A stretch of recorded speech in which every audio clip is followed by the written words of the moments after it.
So, hello guys. Mega love share po sa inyong lahat, no? So, ito na nga, another reaction po ang gawin natin ngayon. Shoutout po. Siyempre, sa lahat ng mga Jomcar matatag fans dyan, hello po sa inyo. Mega love shoutout. Siyempre, sa lahat din ng mga, Edsinians, Franjoy, Genetics, May Chris, Rangel, Jomcar. Siyempre, ang react ko ngayon about sa Jomcar. Pero may bashers na naman to. Problema nito mga guys, mga Jomcar matatag fans may edad na. Pero sige, patulan natin in a nice way. I-try natin educate. Liliktura natin guys. Kasi napaka-malisyoso ng kanyang comment. At alam ko marami mga Jomcar matatag fans ang nagagalit. So, easy lang. Come, baby, come, baby, come, come. So ito na guys, mega love shoutout sa lahat, no? Pero bago tayo magsimula, suportahan po natin ang buong team Kalingap. Val Santos Matubang, Kalingap Prab, Atina Vlogs, Jack Tapia, sa lahat ng mga Kalingap Reactors, at syempre sa lahat ng mga Kalingap Charity Vloggers. Jomcar, nasa Singapore ngayon, kasama sila ni Kalingap Prab, Kuya Val. So ito na nga, may babasahin na ako kasi na-post to, ang daming comment talaga. Bakit ayaw niyong tigilan ng Jomcar? Bakit napaka-malisyoso niyo? Mega love shoutout kay ate, ito respetuhin pa rin kita. Hindi mo ko basto sa mga matatanday. Ano ba yung respeto natin sa mga matatanda at sa mga babae? Hanggat kaya natin magpigil tayo kasi magkakasala lang tayo kung ano eh. Ilaw natin, makinig ka. Sit erect and listen very carefully and get 1/4 sheet of paper. Isulat mo itong mga sasabihin ko sa iyo ngayon, Ate Maricel Lacanlali. Ate Maricel kasi, ang comment mo dito, ito, basahin natin. Naka-flash naman dyan sa screen, di ba? Parang nagkakalabuan na nga ang Jomcar. Di unang stanza pa lang, unang sabi mo pa lang, parang wala na. My God! Alam mo ba ate na malambing ang Jomar at Carla sa isa't isa? At saan mo nakuha yan? Saan mo nakuha yung sinasabi mong nagkakalabuan? Nagkakalabuan. Unang tanong ko sa'yo, kasama ka ba ngayon sa Singapore? Pangalawang tanong, taga-daig ka rin ba? Araw-araw mo bang nakakasama si Carla or else si Jomar?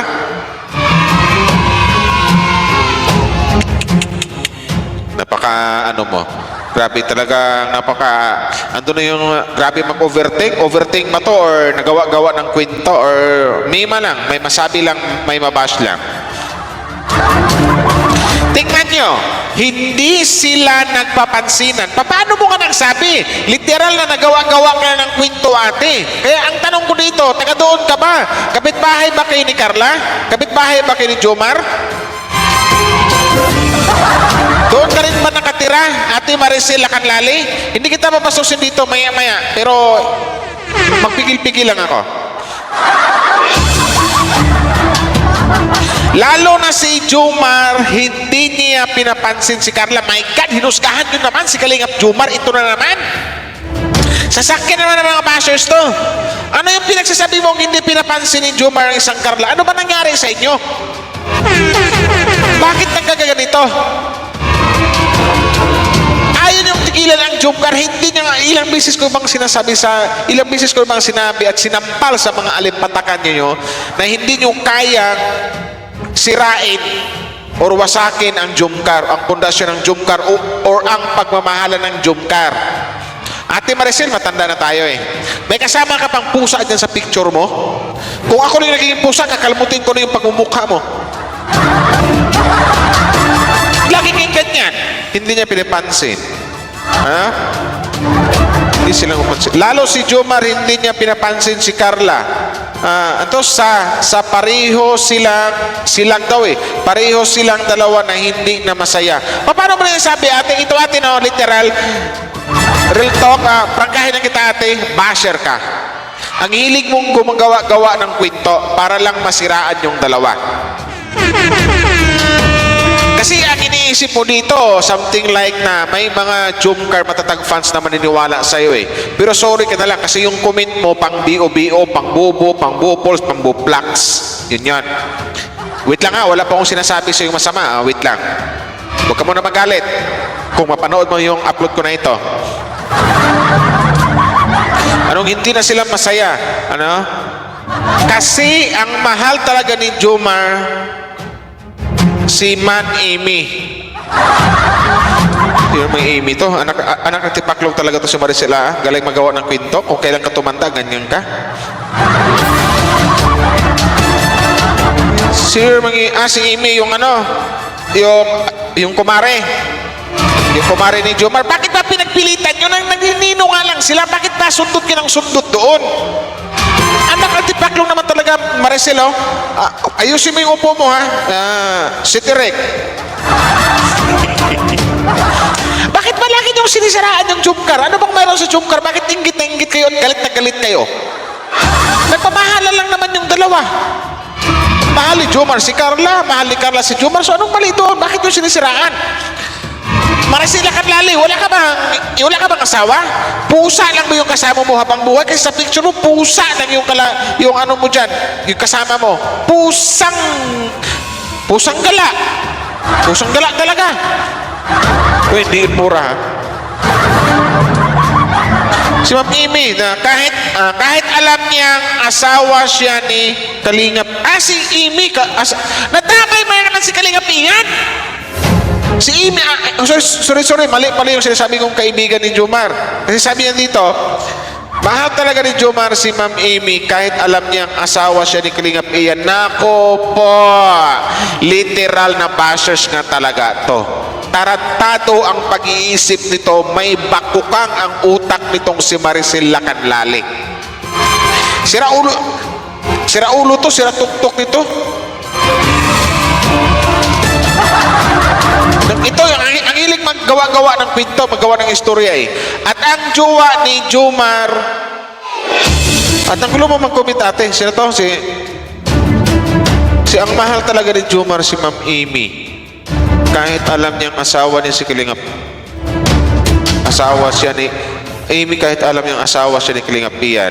At ang jowa ni Jomar si David. Bakit napunta na naman kay David? Anong utak mayroon ka ate? Ayoko namang ate sa'yo. Ang sarap mong sampalin. Napunta na naman kay David. At ang jowa ni Jomar si David. Baka pinipihilan. Pinipihilan? O siguro pinipigilan. Pinipihilan ni Jomar, o baka si Jomar. Ate, next time kung mang-bash kayo, make sure na correct yung mga spelling, ha. Tagalog na lang, nagkakamali pa ngayon. Naku po, ako kunyatan ko na yung mga utak nyo. Pagpapatukan ko na yan. Ano to? Di Jomar, na huwag siyang tumikit o tumabi kay Carla. Kaya tingnan nyo, hindi niya pinapansin ni Jomar si Carla. So dito pa lang guys, kung intindihin natin yung comment ni Maricela Canlali, kung bigyan natin ng kung analyze natin sa madaling salita para hindi yata nakatapos ng grade 6 to. Kasi sa comment pa lang niya, halatang walang pinag-aralan. Mangbabash na nga lang, ang gulo-gulo pa ng kwento, parang bagoong. Kasi nadamay si David, si Ma'am Amy, asawa daw ni Kalingap iyan. Tapos, kung mag-comment siya, mahirap intindihin. Something like na parang may tililing. Ito si Maricela Canlali. Kahit anong gawin nyo mga tililing, ang tawag ko sa mga bashers kay Jomar, mga tililing. Ayan guys, pausuhin nyo yan mga Jomcar fans sa mga bashers, ang tawag nyo tililing. Kasi tililing lang talaga mga taong laging nambabas dito sa Jomcar. Wala namang ginawa ang Jomcar sa kanila. Naiingit ba kayo kasi sweet ang Jomcar, malambi ang Jomcar, magkasama ngayon sa Singapore? Kung sabihin mo hindi nagpapansinan?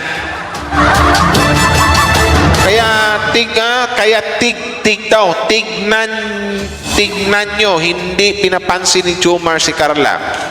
So dito pala, Manghihingi ko ng pasensya kay Maricela Canlale. Ngayon ko lang napagtanto. Ngayon ko lang naisip na sira pala tuktok nito.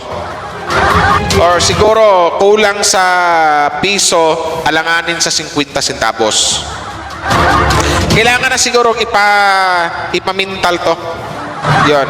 Shout out sa mga ano diyan sa kamag-anak ni Maricela Canlale. Pigil-pigilan niyo po itong Maricel niyo, mukhang nagwawala sa sokmed tapos nakakahiya. Maling-mali na nga yung spelling, mali-mali yung Tagalog, halatang BO talaga, buopols, boklaps, mga ganyan. Tapos ang hilig magawa-gawa ng kwento. Kayo na po magdisiplina nito. Pero hindi pwede, ako ang mauna. Okay. Maricela Canlale. Sa totoo lang, ito talagang legit na basher ka. Basher na bobo. Basher na aning-aning. Basher na ing-ing. Basher na ang hilig gumawa ng kwento. Yung basher na hindi something like na paano ba sabihin to? Basher na kulang sa aruga, kulang sa alaga, parang walang magulang. Parang ipinanganak na lang sa or putok sa buho. Huwag kang magalit Maricela kasi ginawan mo ng kwento ang Jomcar dito na hindi nagpapansinan daw na si Jomar, ano ba yung sabi niya? At ang jowa ni Jomar si David, anak ng tipaklong, ginawa mo pang bakla si David. O si Jomar, anak ng tipaklong, lahat na lang, halos lahat, dinamay mo na. Si Amy, Kalingap Ian.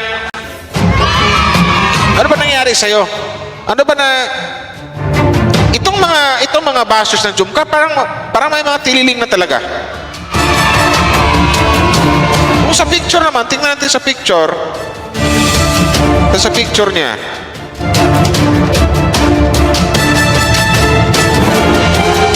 Makinis ang mukha, maputi, pango yung ilong. Kung pango ang ilong ko, mas pango ilong nito. May kasama siyang pusa. Malapad yung noo ko, pero mas malapad naman noo niya. May edad na. Nasa mga 50 plus or running to 60 years old na to. So bakit ate? Bakit nagaganyan ka? Ipagpalagay natin walang tililing ka. Ipagpalagay ko na lang na maayos yung pag-iisip mo. Ipagpalagay ko na lang na hindi ka buang-buang or wangbo. Bakit ganyan yung mga pinagsasabi mo sa Jomcar? Bakit nangilig mong gumawa ng kwento? Kaya nga tanong ko kanina, magkapit-bahay ba kayo? Bakit nasabi mo ng ganyan? Pangalawa, nasa Singapore ka din, kasama kanila? Bakit ganyan yung comment mo? Parang kilalang-kilala mo. So sa madaling salita, tarantada ka. Ginawa mo ng kwento ang Jomcar, nandamay ka ba ng ibang tao? Ginawa mo pang bakla si David.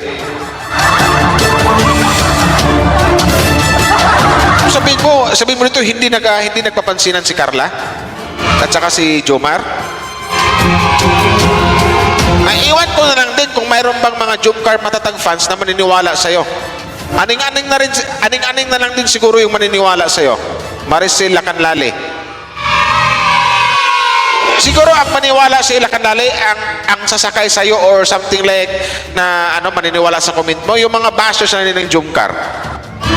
Yung mga dating fans daw kuno ng Jomcar, pero nang babash na ngayon. Ay, wala akong binanggit na pangalan. Huwag niyo kong hamunin, baka i-name drop ko kayo. Yun ang ate. Kumbaga, sira ulo.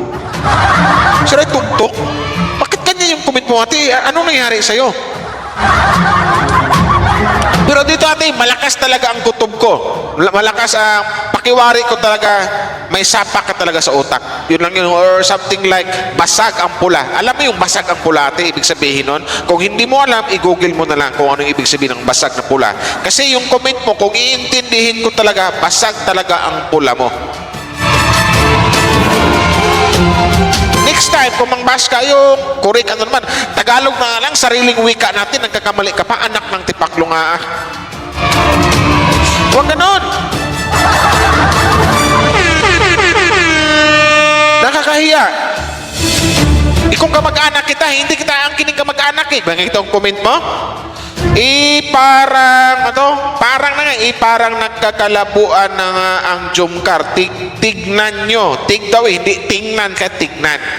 Tignan nyo, hindi sila nagpapansinan. Lalo na si Jomar, hindi niya pinapansin si Carla. Pareho, ano to? Pareho silang dalawa na.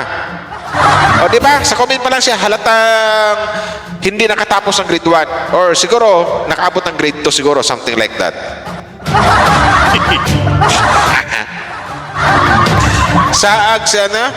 Sa pareho silang dalawa na. Hindi na masaya kasi ang mahal talaga ni Jomar si Ma'am Amy kahit alam niyang asawa siya ni Kalingap Ian. Kapunta kay Ian, kay Amy, tapos kay Ian. Tapos ang bagsak niya at ang jowa ni Jomar si David. So dyan pa sa comment mo ang gulo na parang bagoong. Gusto mo, ang sarap pong kutus-kutusan talaga sa totoo lang. Nanggigigil ako sa comment mo. Sasakit ulo mo. Sumasakit ulo ko sa'yo. Baka pinipigilan. Ano to? Pinipihilan yung comment niya. Pinipigilan sabi to. Baka pinipihilan ni Jomar na wag siyang dumikit or tumabi kay Carla. Kaya tignan nyo, hindi pinapansin ni Jomar si Carla, anak ni Tipaklo. Ang galing gumawa ng kwento. Bubong-bubo. Palakpakan talaga.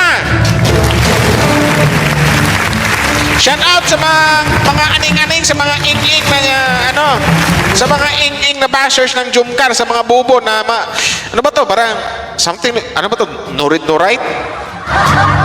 Parang hindi na kaya sabi ko na hindi katapos ng grade 6 to. Ay, my God. Nakakahingal tong mga bashers ng Jomcar. Patakin nyo may mga edad na, mga 50 years old na pataas, pero ganyan yung takbo ng mga isip. Parang baliktad na mundo ngayon, parang tayo na mismo yung mga bata-bata pa na magdisiplina sa kanila, kung magsabi sa kanila o magturo sa kanila kung ano yung tama at kung ano yung mali. Ate, may buntot ako ng pagi dito. Naku po, kung makita ng kita pagkapasampasin ko yung buong katawan mo. Para matuto ka. Huwag mong sabihin, binabash kita. Iwan ko na kung maintindihan mo itong mga pinagsasabi ko kasi sa comment po nga hindi ko maintindihan kasi kinunik mo si David kay Amy na daw ni Ian, kinunik mo naman kay David, maawa ka naman kay David, ginawa mong bakla, anak ka ng titing. So guys, hindi ko na pabahay ito guys. Hanggang dito na lang Maraming salamat sa mga nag-like and share. At saka shout out sa iyo Maricela Canlali. Anak ka ng titing talaga. Bye bye guys. Shout out Jomcar Matatag fans. Saka wow, ang Jomcar ngayon nasa Singapore na. Pasalubong naman. Shout out sa buong Team Kalingap.